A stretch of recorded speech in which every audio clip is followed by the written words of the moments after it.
everybody, and welcome back to another episode of the Grief Let's Talk About It podcast. You guys know who it is. This is Tony Lynch. I'm the host of this podcast. And yes, we are your number one podcast for bringing you stories around death, down, and grief, all the messiness that comes in between, and with some amazing people out here changing people's lives one heartbeat at a time. Now, before I bring on my next guest, I would like to say, if this is your first time tuning in and you have not already, do me a favor, head on over to the YouTube channel, hit that subscribe button, hit that bell notification, so you'll be notified every time that we drop a new episode. And most importantly, if you have any questions or comments, this is a live stream. Put them in the comment section. We'll be sure to answer them as we go. And as always, I have a very amazing guest with you guys. I have a friend, I have a colleague, and we've been on each other for a few years now. And she has an amazing story about how she got to where she's doing, and she's out here doing some amazing work. One other thing I have to say, this is for educational purposes only. Now, without further ado, please help me welcome my friend and my colleague, Ada. Ada, how you doing? Hi, everyone. I'm doing great. I'm here with you, so I'm even better. I know, right? It's been a long time in the making. I think we did one time a long time ago, but I'm not sure. Yeah, I can't remember if we did one a long time ago, but you're here today, and I'm excited. So now, before we get started, Ada, introduce yourself to the audience. Tell people who you are and where you're from and about the work that you do. Sure. My name is Ada Malave, or in English, Ada Malave. I live in Puerto Rico currently. I was born in Puerto Rico, but I was raised in New York, in Brooklyn especially. I did everything in New York, education, married, had kids, and at some point in 1998, I transferred to Puerto Rico, and that's where I'm currently living. I worked a federal job for 38 years, serving the public.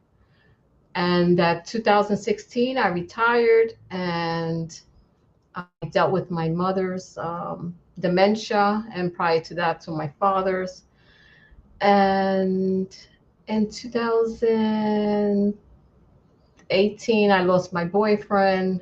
He passed, and my son-in-law passed in 2015. So I've had quite a few losses, and with all that behind and teaching me, I decided to go into coaching in 2020, get certified. And then in 2021, I went into being certified as a grief coach.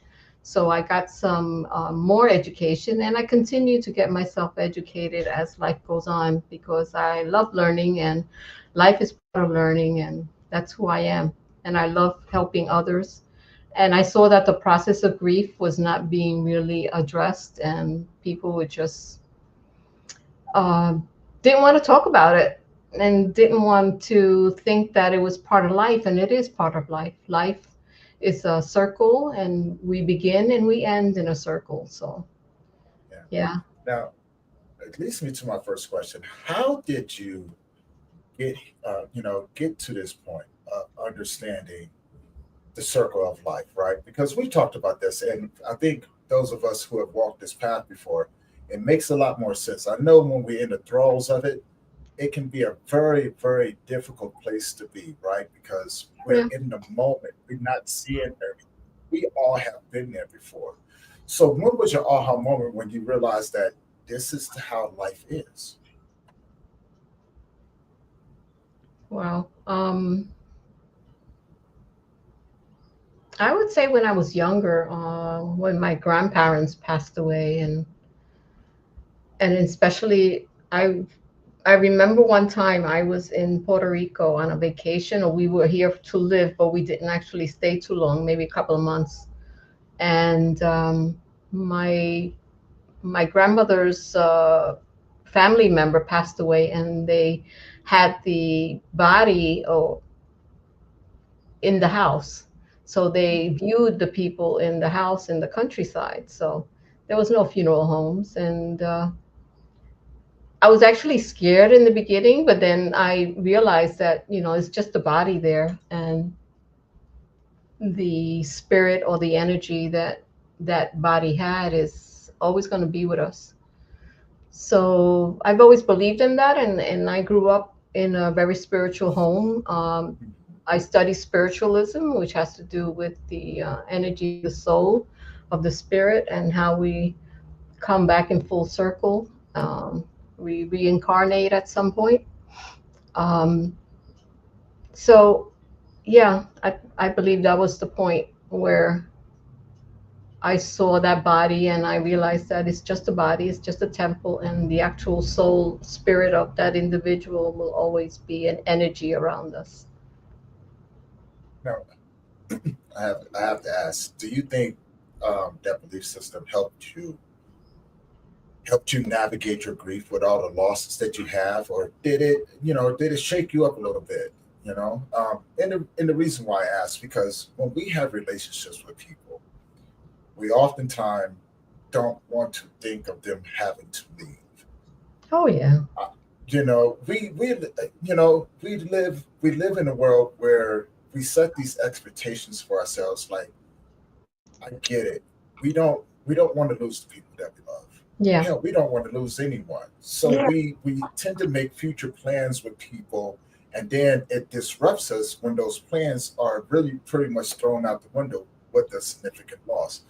Do you think your beliefs helped you navigate that, or did it shake you up and kind of move you around a little bit? Because you do some excellent work, and I can only imagine that everything that you've gone through is embedded into the things that you've learned, the wisdom that you've gained, and through your heart of service to other people. Yeah. I'm not gonna lie and say it didn't affect me. Yeah, it did. Even though I knew and understood the process as a younger adult, but now I really understand the whole process. Um, it did hurt, and I did understand, and we go through the stages of grieving, and just knowing the end or the outcome of all this did help me understand the processes that I had to go through. I had to go through it.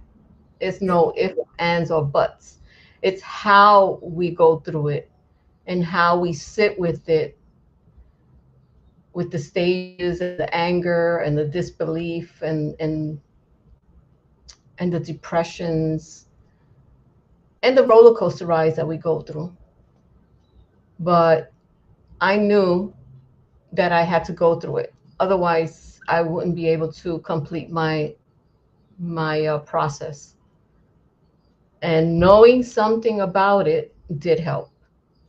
It did, but of course, it hurt. oh yeah. Ada, I was just talking about this with somebody, the yin and yang of life, right? Hmm. There's always a price to pay for anything that you do. Hmm. There's a balance that must be had. I get it now. I think I get it a lot more now than what I ever had, because Yeah. I'm constantly growing within in this world, evolving into this thing that we call grief. It's my first love. It's the one thing that in my life that's never left me. Yeah. And it's always been honest with me. It's always said, Tony, this is going to hurt. Yeah. Now, in the pain, you will submit, but I ask that once you submit, you become obedient to the process. I have Hmm. something else for you. Yes. And so throughout all of that, through the pain, through the numbness, through the difficult times, I've learned to sit with it and just slow everything down and just go, I'm Yeah. here. Yep. Right. That's And now let's talk about the grieving process for a bit, right? Because Mhm. a lot of people think that grief is just these five pillars that you go through. Yeah. And I've often had to educate people, like, do you really understand what this means? They Hmm. go, well, it's the grieving process. I go, yes and no. What's that And they go, mean? well, what do you mean, Tony? I said, well, the five stages of grief was actually designed for people that were going through terminal illness. It was created Hmm. from people who were going through cancer, or something sometimes even worse than that. I mean, I don't know, It depends on how you perceive it, right? Yeah. I Yeah. said, but the 5 pillars of grief is meant for you to take apart Part of it. and separate, yeah, and then you can add things to it. Yeah. Yeah. Now, in your thoughts and in your opinions, what do you think about that? What are your thoughts about that? I totally agree. There was even other stages that were talked about. Shock, um, shock, denial, pain, and guilt, Yeah, anger, and bargaining. So they were there. Depression, and I'm kind of like, it all depends on the depression. If it's very major depression, if you go through a couple of years of depression, I think that's something that you really need some guidance with. But yeah, a depression that you just don't feel like eating, don't feel like eating. That's okay. You're going through a process. You don't want to get out of bed, don't get out of bed. Stay in bed and cry or think about those memories that you might have had for that person. Beginning to recover is it's a hard process. It's not easy and it's very individualized. So you can't compare yourself to somebody else because your knowledge and your emotions behind all this is totally different from mine and yours, Tony. it Um, really is. and reconstructing and working through the whole process, your whole life changes. Your relationships change. Your own identity changes. So how do you go forth with that? Acceptance and hope. You're not accepting that the person died. You're accepting that you're going through the process. It's very challenging, Yeah, but being open-minded and seeing yourself able to create something new. I mean, look at us. We went through grief and loss, and we're here talking about it. We're trying to educate other people about it. So get something out of it. That's even better than anything. I mean, we don't see it that way in the beginning, but now when we're more at peace with ourselves, we actually appreciate that we went through that. yeah. Here's the crazy part, Ada, is that a lot of times um, we don't know how to appreciate it because when you in the thralls of the pain, Yeah. there's and I'm only going to speak from my point of view. I've been working with men for quite some time, and everybody will go through these different Yeah. phases of it, right? You know what I'm saying, about how they feel. And I would tell you the deepest emotion that I ever felt was the heartbreak, right? And what I mean by that is that you have a heartbreak where you may break up with someone, right? Yeah. You may have a heartbreak when someone leaves you, and has to go somewhere else. There's this, grief has a multitude of phases that you would go through, Yeah. Hmm. but it was the heartbreak, Oh, it yeah. different sort of heartbreak where there was a void, right? And there's still a void. Don't get Yeah. me wrong, there's still a void, but Yeah. I to look at the void now and go, Yeah. okay, and just like there was a post I just put up the other day, and I was explaining this. The body keeps score, Yeah. right? That's And I was just my talking book. about, yeah, tomorrow, for most fathers like myself, Yes. who have lost a child, you know, we're going through this holiday, just like a mother would go through Mother's Day, Okay. right? Hmm. And so there's a relation that's there, but we're going through this holiday with the woulda, coulda, shoulda, wouldas, right? Like the wishing, the disappointment, and we recycle this, the guilt. Yeah. Yeah. Yeah. I didn't know that I was going to feel the way that I did, but then I started, like, I had to call my baby girl. I had to call my sister. She's my baby girl.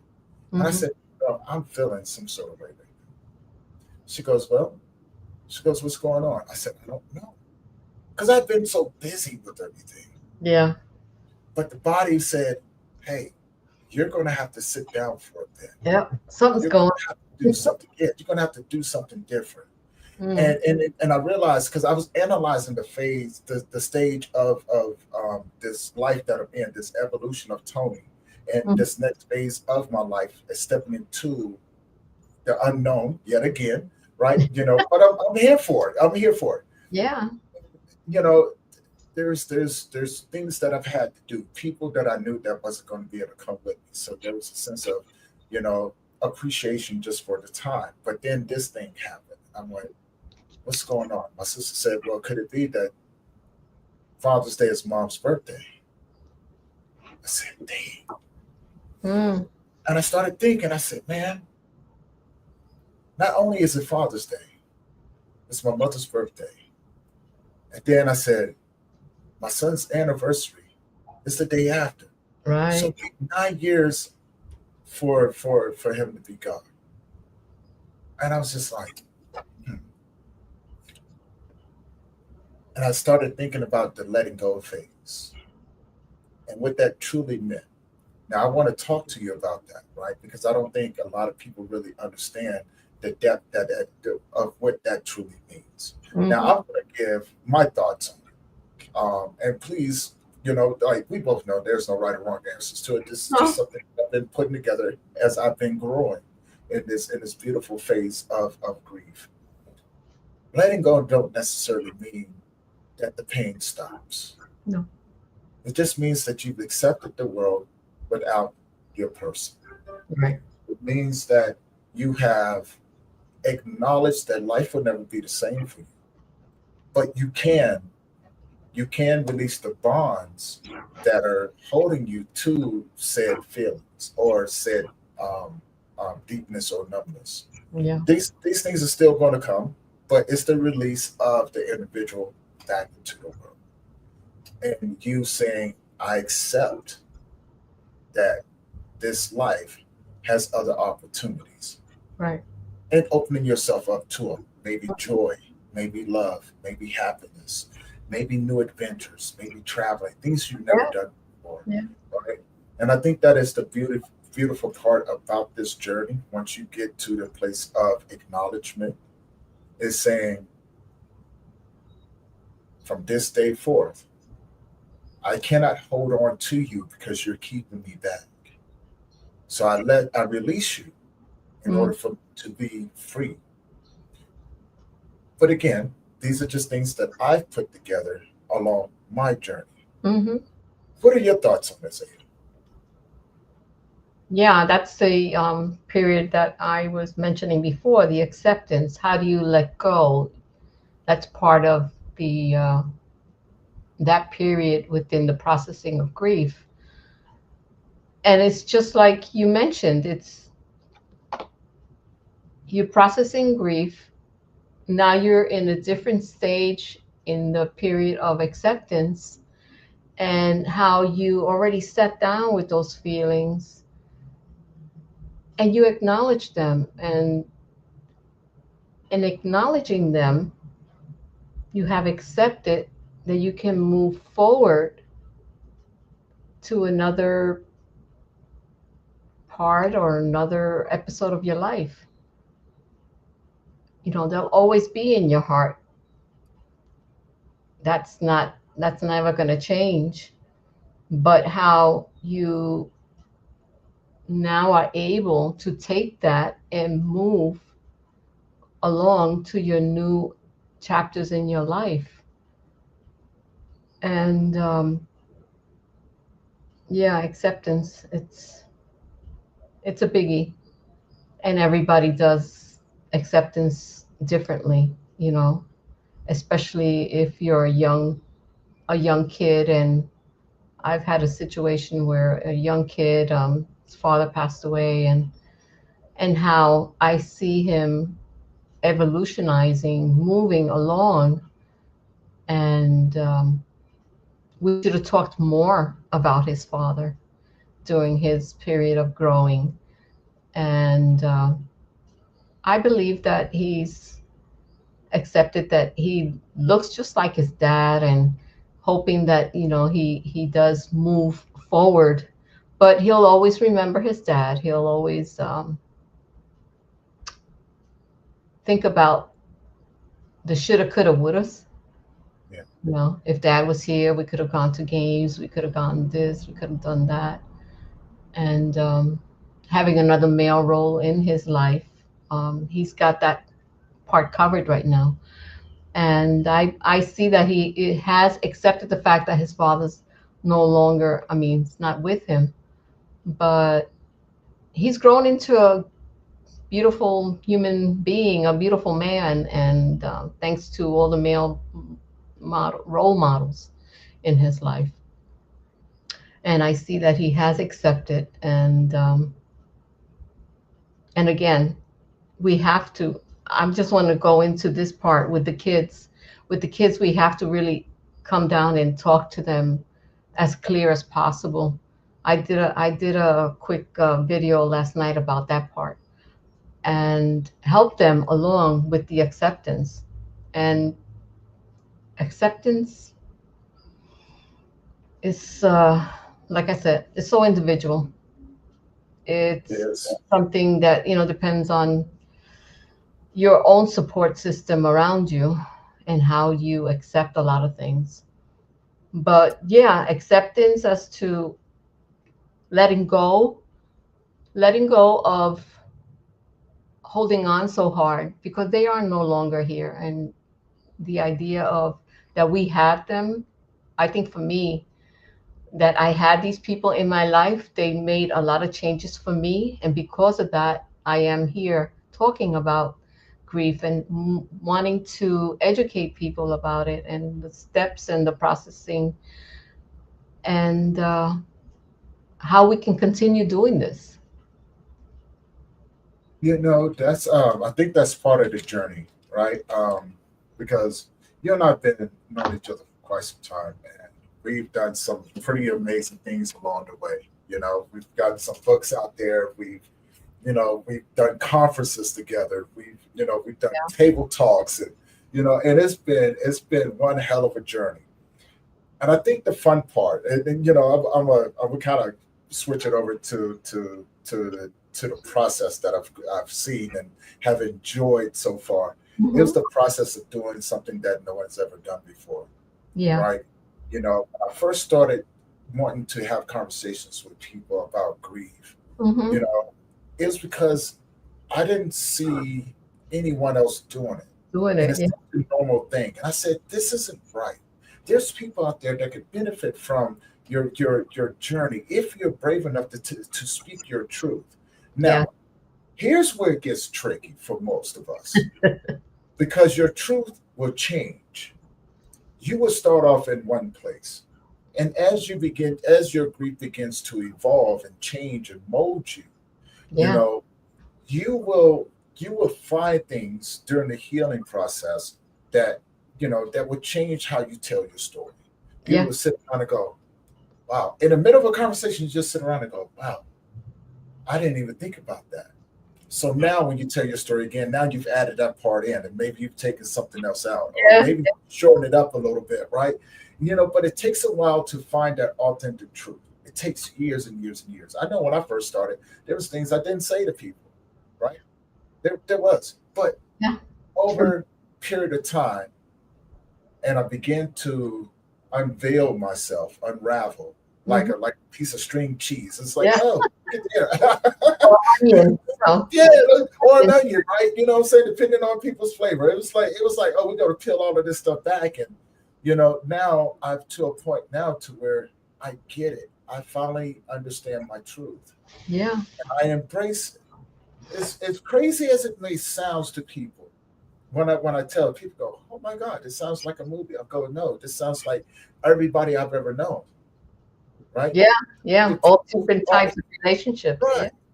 I've just gotten to a point to where I've become brave and vulnerable and open to say, I'm a man. This has happened to me. Yes. This is what I've gone through. Yes. I'm not, you don't have to accept it, but this is my truth. Yeah. Whether if you like it or not, And I encourage other people to come on and do the same. Speak your truth. You don't have to sugarcoat nothing. This is not the No, platform you for don't. No. yeah, Yeah. and this is just life in general. Now, I want to hand this over to you. I want to ask, because you've experienced a multitude of losses. Hmm. How did each and every last one of those losses or the relationship with the individuals dictate how you grieved? Yeah, that's an interesting point. Yeah, it's true. Everything is different. Um, from losing my grandparents, a friend of mine, my uncle. Well, one of my uncles that was living with me. I've had other relatives pass as well, but this uncle was living with me and my my mother. So that particular one, I found it's strange, but I remember this clearly. In the funeral home, his kids were there. They came from New York. And I actually cried there in the funeral home. And I always tend to be the one in control of everything and making sure everything is running. And I found that I had to cry there. And I'm like, wow. And I didn't cry at my father's. So I found that strange. My father passed in 2012. And in 2014, I actually cried. So I had worked so much with my father and his conditions that I guess I was normalizing the trauma, normalizing everything. And just at some point, I did cry, but it was totally different from my uncles, from my mother's. When my son in law passed away, when my stepmom passed away, when my son in law passed away, I felt the um, the loss, not so much for my daughter, but for the kids. The kids lost their dad, so I saw that shift also. And being there with them, I helped them process it as best as I knew at that moment. And yeah, in 2018, when my boyfriend passed away, that was kind of tricky because we had a spat and then he passed away a few days later. So that was kind of, I don't know. It was like I could have, and it was then a Mother's Day. So that was even more of a strong and painful loss there because it was Mother's Day and I didn't get to talk to him. But then I was there for the family for the whole processing of the funeral and everything else. And at some point, I did cry, and I fight with him a lot during the nights because I tell him, "You should have done this. You should have left the will. You should have been this." And people, I tell people I do. I curse them out. I'm like, "You left this mess for me to take care of. Hello." And every single one was different. Yeah, Everyone was different.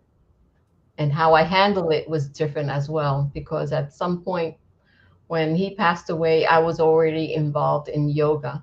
Even though I had yoga from college on, but I really got into yoga more after he passed. And that helped me understand even more what I've been through. And then after that was when I actually said, and then I saw the course being offered, not so much the coaching, but the thanatologist course. I said, yeah, I want that. I want to help people understand the whole process and be there and just hold their hands and just tell them that I'm here. I don't have to tell them anything else. I'm here for you. Hold your hand. What do you need? So we, yeah. and we'll talk about this after the break. But when we come back, I want to talk about that giving each other what we need during the process of grief, right? Because I think that's where a lot of us kind of assume what another person wants because the other person may not know what they want or may not Right. know what they need. We've all heard that before. What Yeah. can I do? What do you need? I don't know. I don't know what I need. Right. Yeah. So I want to touch on that when we come back. Okay. For everyone who has been tuning in and everything, thank you guys for tuning in. Again, if you're enjoying the conversation, please put your questions and comments in the comment section. We'll be sure to answer them. And as it says on the bottom over there, if you haven't already, go to the YouTube channel, subscribe, like, comment, and share. Right. We're going to see you guys in a few more minutes. Get up, get you something to drink, stretch your legs, but be sure to tune back in with us. All right, and we'll be right back. Okay. I'll be here.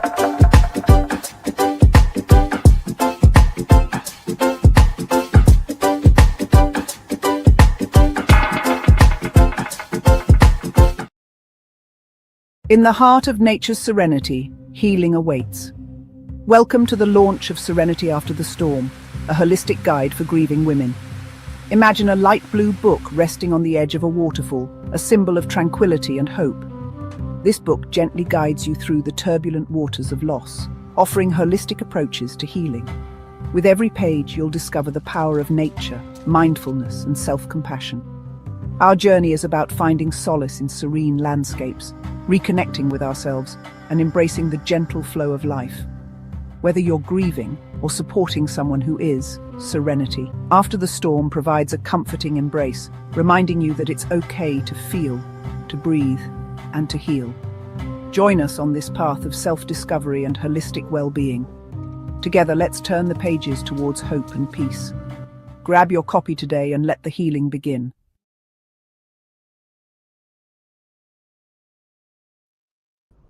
All right. That was a great infomercial. Yeah. That was really, really cool. I love look, I'm a huge creative individual. I love seeing stuff like that. I love seeing people take what they know and take it to the next level, right? Like there's no reason for it. And so yeah, great job on that. If anybody, didn't know, Ada was the one who put that together. Beautiful work.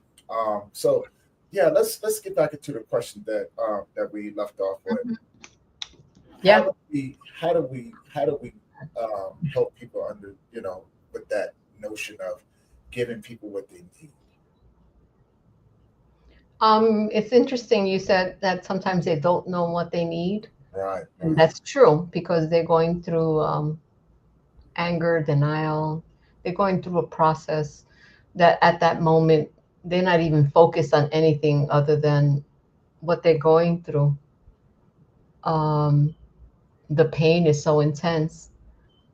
So if the individual doesn't know what they need, observe. You should know who the person, you should know what the person could possibly need. Maybe babysitter for an hour or two so they can sleep. I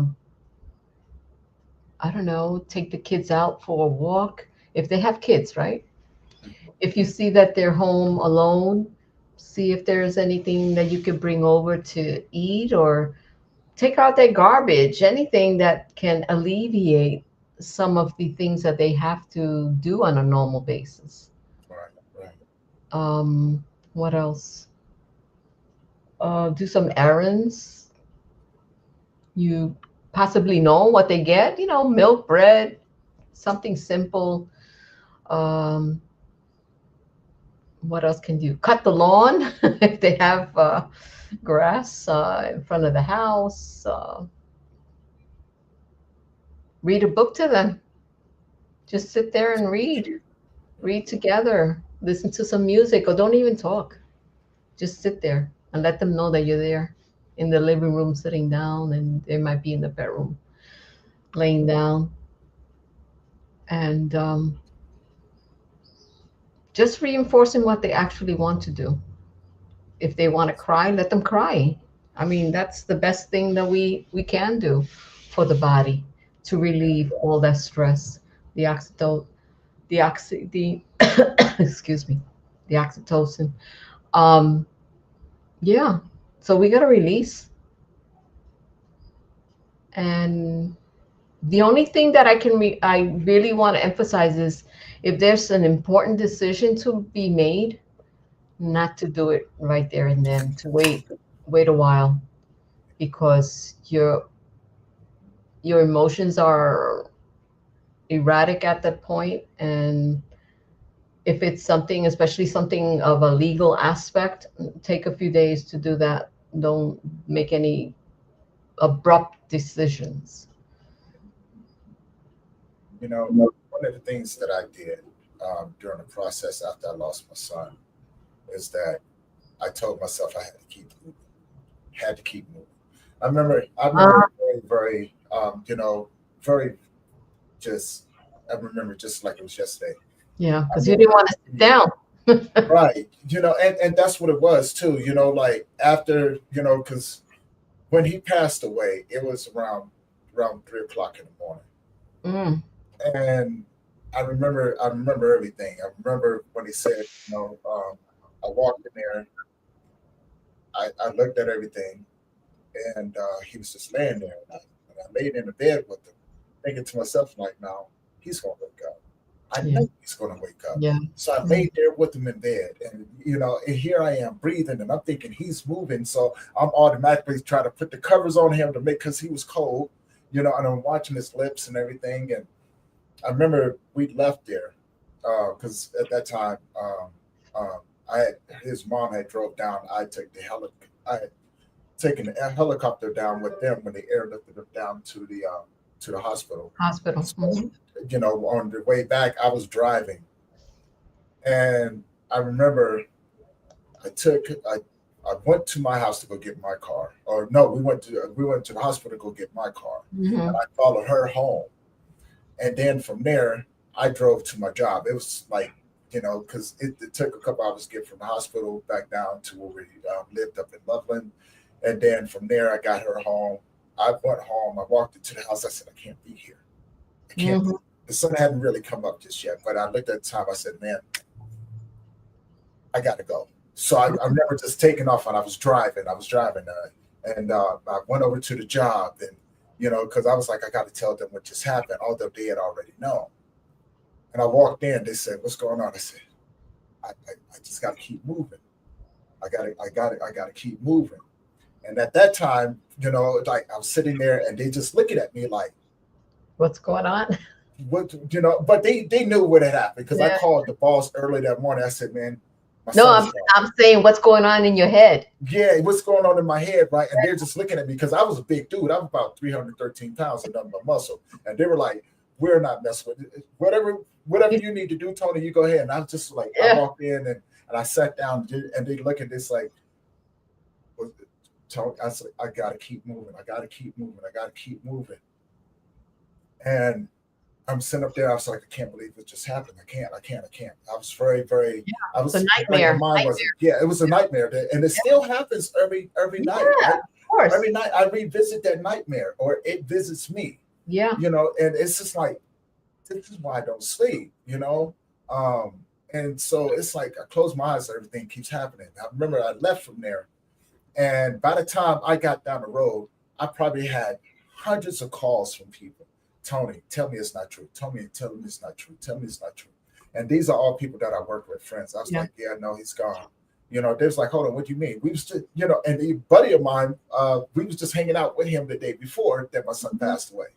He's like, hold on, man, y'all was just here. I was like, I know. He got sick, and we had to go to the hospital, and he didn't make it.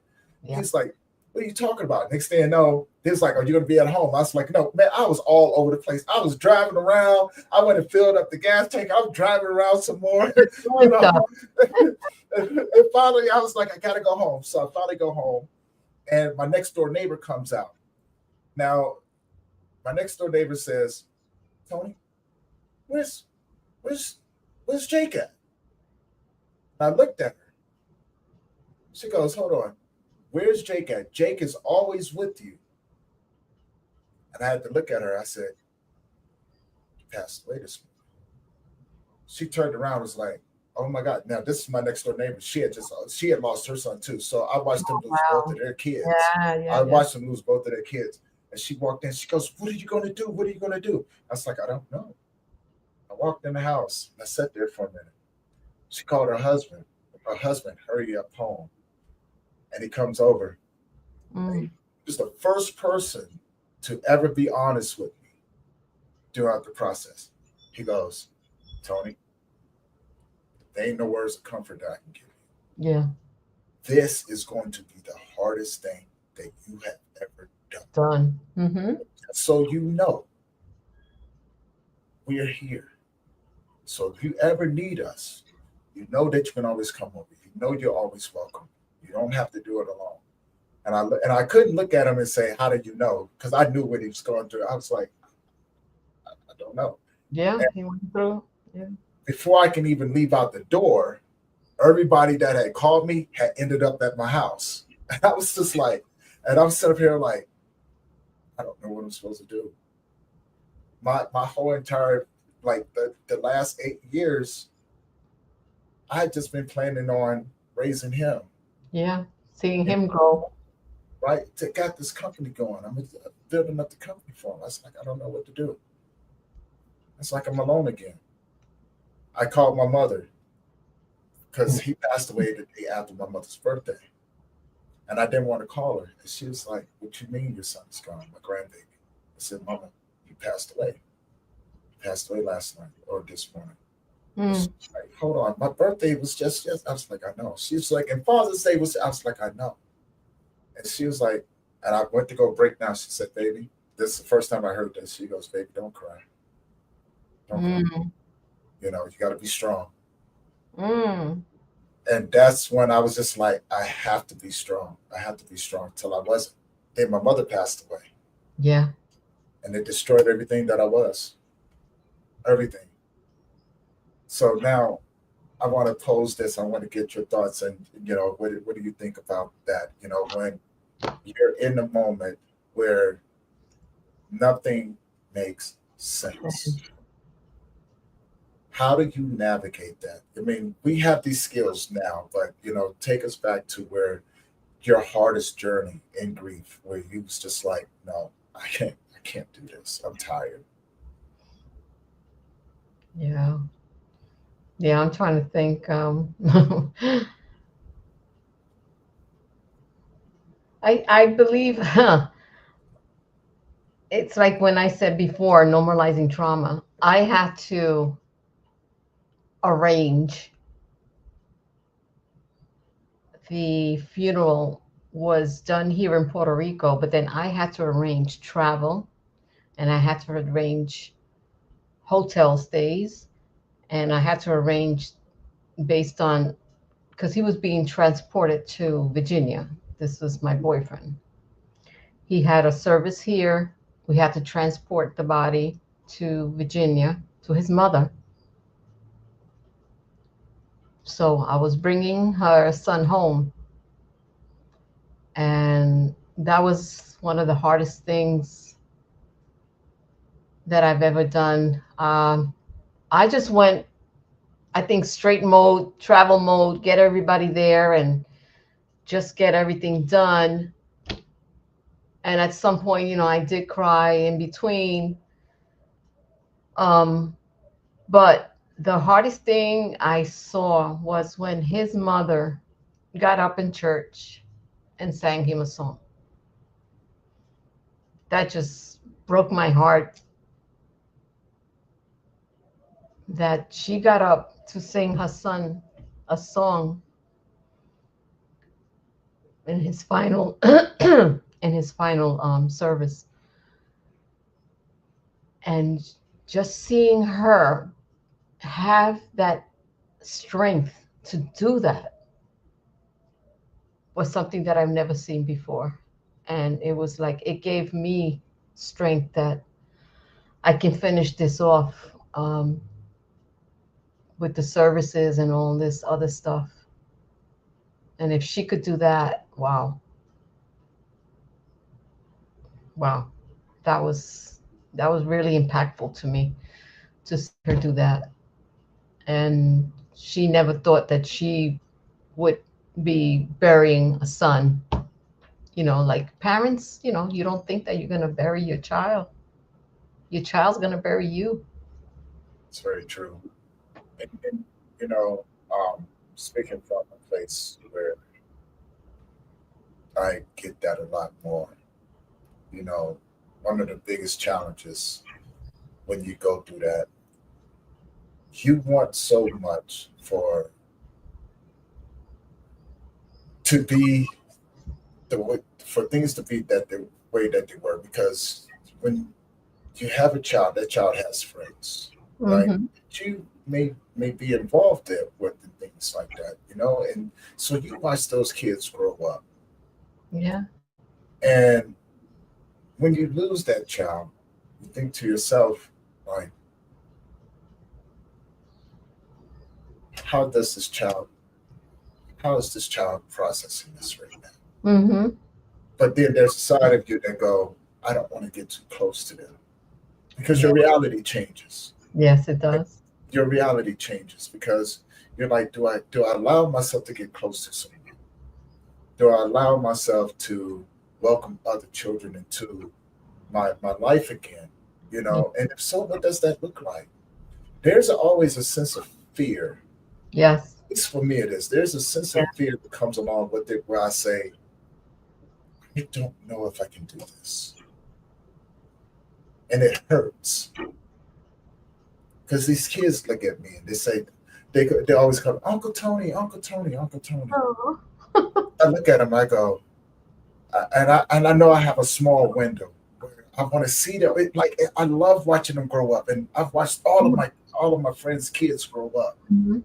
I've watched them all grow up, you know, and it's been beautiful.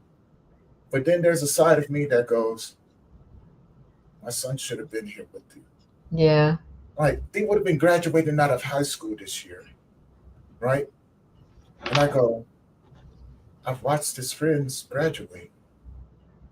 They're going off to college, and I got nothing. But I'm thankful that I got the chance to see them graduate. But Yeah. part of me that deeply hurts because I go, I wonder what my son would have done. Would have been like, yeah. Yeah, I wanted to know what that proud father moment would have been like, watching my son graduate and sitting down and getting his applications ready for college, or even, you know what I'm saying, going into the military, watching son, come on, let's go do the ASVAB if this is what you want to do. Let's go, right? You know what I'm saying? The person that they would have become, I can only imagine. I can only um, vision who they would have been. Yeah. And I would pray that I did a good enough job in their life to have loved them and encouraged them to go out and make a difference in the world, right? Yeah. To see them become respectful, little human beings in the world, so I could sit back and go, my job is done. Yeah. Yeah. But I think the biggest part about it is, and it's something that I've never had, um, it was the feeling of unconditional love that I miss. I miss the feeling of that. Yeah. That now it's just one of those things that I just go, I may never even get that again, and I have to be okay with that. But you still have that connection, that love that you had with him. Yeah, Yeah. but So, there's an ache that comes along with it yeah, too, of right? course. But it's still there. It's kind of mixed, Yeah. and things like that. Um, I want to ask, you know, because we've done some pretty amazing things together, you Yeah, know.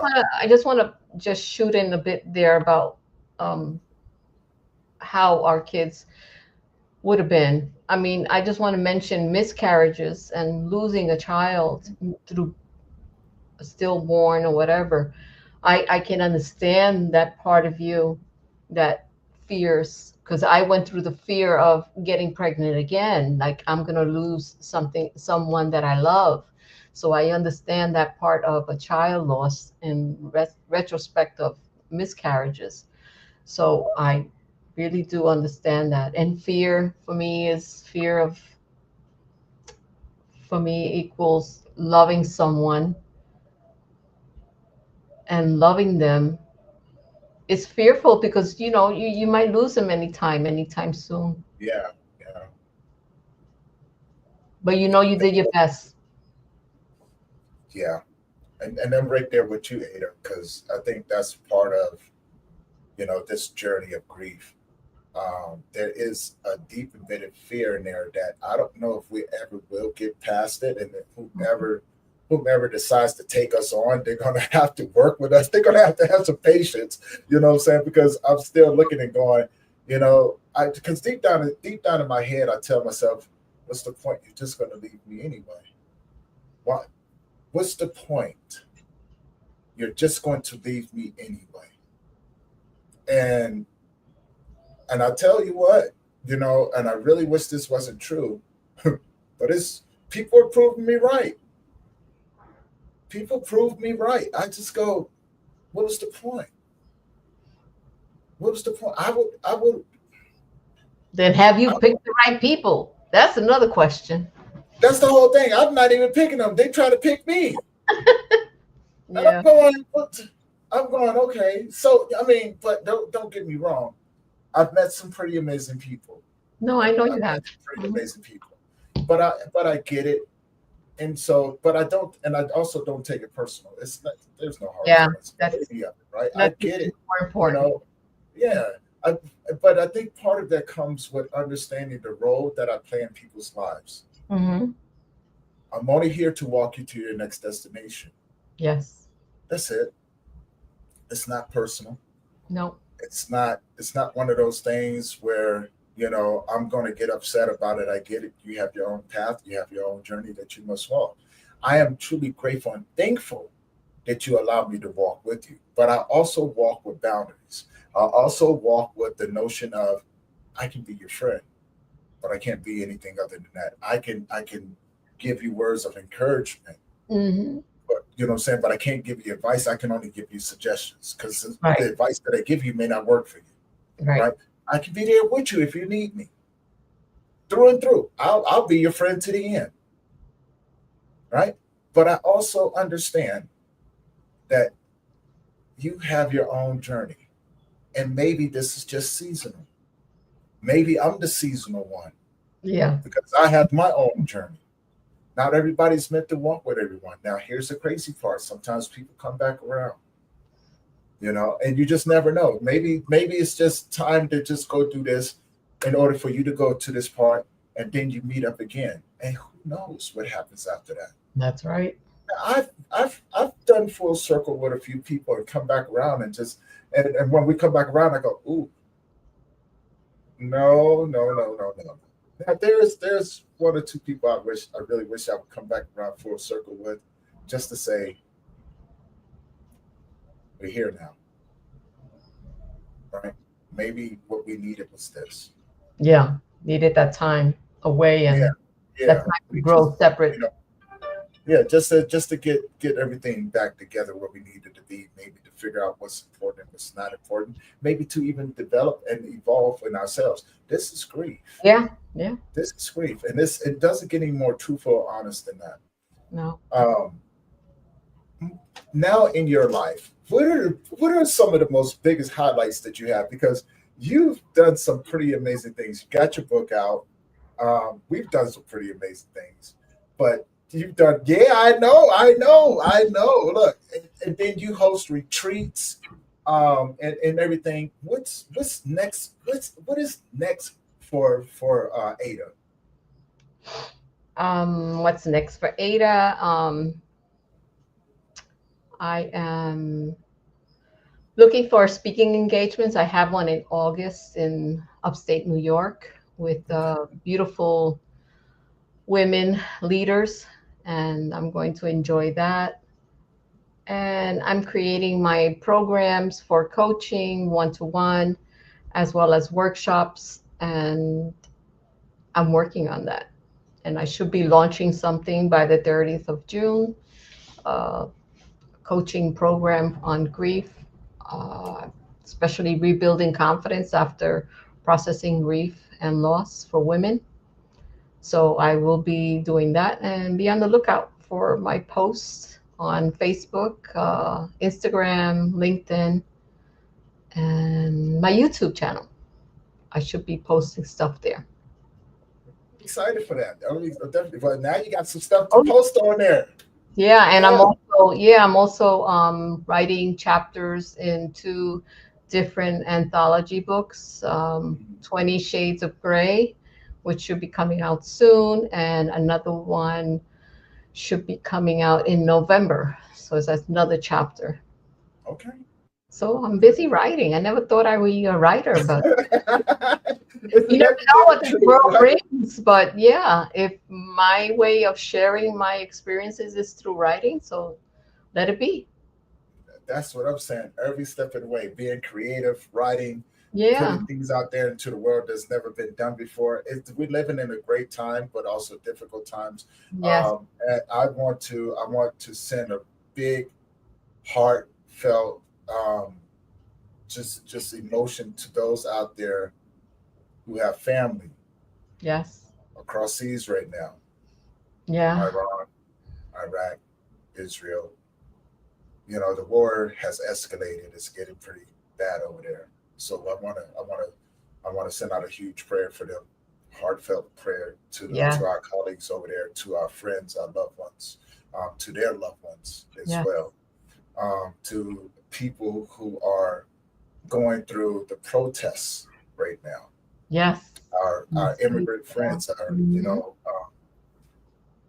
black and brown brothers out there that are fighting for their freedom and fighting for equality out there across the world. Yeah.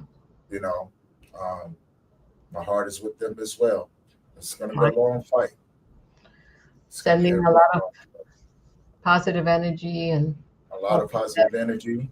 But this is a time where we can come together in yeah. the things that we do, and this is time for us as practitioners, mental health practitioners. We've been called. This is what we've been called to do. It's time Yeah. for us to come together. It's time for us to unite and put services out there for those individuals who are going to be affected by Yeah. what's going on in this world. Mhm. And got to pray for this great nation that we live in, that we can find some sort of happy medium, some sort of balance. Yes. But be prepared, you know what I'm saying? Because the work is only going to get, from this point on, it's going to get heavy. Yeah. Heavy, heavy.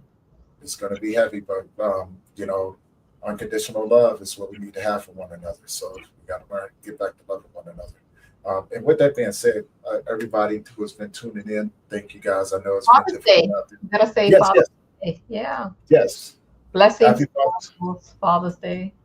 Oh Blessings. yeah, I was gonna mention that to those fathers out there, to the fatherless fathers as well. I know it may be hard to hear, and it's going to be difficult for me to say it, but happy Father's Day. Just because our children are gone does not negate the fact that we are still fathers, right? Right. That love is still there with us, and we're here Connection's always together, there. and we can Mhm. do it together. So Ada, one last thing, uh, how can people find you? I can be found Ada Malave on Facebook. I also have Instagram account and LinkedIn, and I have a YouTube channel with my name. And what else? I have a Facebook group called Serenity After the Storm that was named after my book, and the group of people in there are people that slowly but surely I'm getting people in there. Anyone that's bought the book, anyone that's interested in getting information about grief, and hopefully I'll be having a free workshop, uh, virtual workshop soon in that group, and I'll probably announce it outside of the group as well. Yeah. So that's where I am. All right, all right. For everyone else, I want to give you guys a quick update. So we will be getting ready for next year's conference, Global Grief Oh Conference yeah, 2026. So we're going to be getting ready for that. If we're going to try to do it bigger and better than what we did last year, I don't know how we're going to do it, but we're going to do it again. Guys, the next month's magazine will be out. Ada's article will be in there as well. So she didn't mention that part, but she will yeah, I be in gotta that write it. magazine. Yeah. So and we got a lot of great things coming your way. We have the graphic novel Vengeance of Grief Guide that's coming out. We have some children's animations that I'm putting together for the children out there and even for other people. we have some amazing stuff. We have the Grief Accomplished program, which will be coming out in November. It's an in-depth program for those who are have a heart for servitude, are going to walk with those who are grieving. It's in-depth educational. It's going to give you everything that you need to become an effective grief accomplished buddy, right? So education, education, education. Yeah. But also, I will also have a free workshop coming out where I'm going to be helping those in the grief field build their businesses in the grief field, and I'm giving that information away for free. So social media marketing, how to use the simple tools that you have, thinking outside the box type things, and then how to start making money. Because if this is something that you're passionate of doing, you're going to have that information, and I'm going to be giving it away for free. So guys, keep your eyes out for that as well. Now, one last thing for you, Ada, before I let you go. If Ada had a superpower, what would it be? Oh my goodness. What would it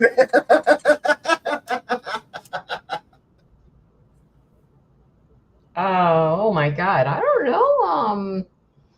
Be patient, confident. Continue being patient, not just with myself, but with the world. I love that. I love that. With that being said, everybody, we're going to wrap up this episode of Grief Let's Talk About It podcast. Thank you guys for tuning in. And of course, if you have not already, head on over to the YouTube channel. Hit with those little four letters, say right there. Subscribe, like, comment, share. Maybe you know somebody who could benefit from the conversations that we have. Please share this along with them. With that being said, guys, I am Tony Lynch. I love you. Thank you for your continued support to the channel. And we're going to see you guys tomorrow. I will be doing a podcast tomorrow for Father's Day, and I have another great guest for you guys. Other than that, guys, enjoy your day. Get out there, get some sunshine, and remember, you never know what somebody else is walking through, so be sure to treat them with kindness. Treat them with kindness. Yes. Yes. And see you guys later. Bye-bye. Bye-bye.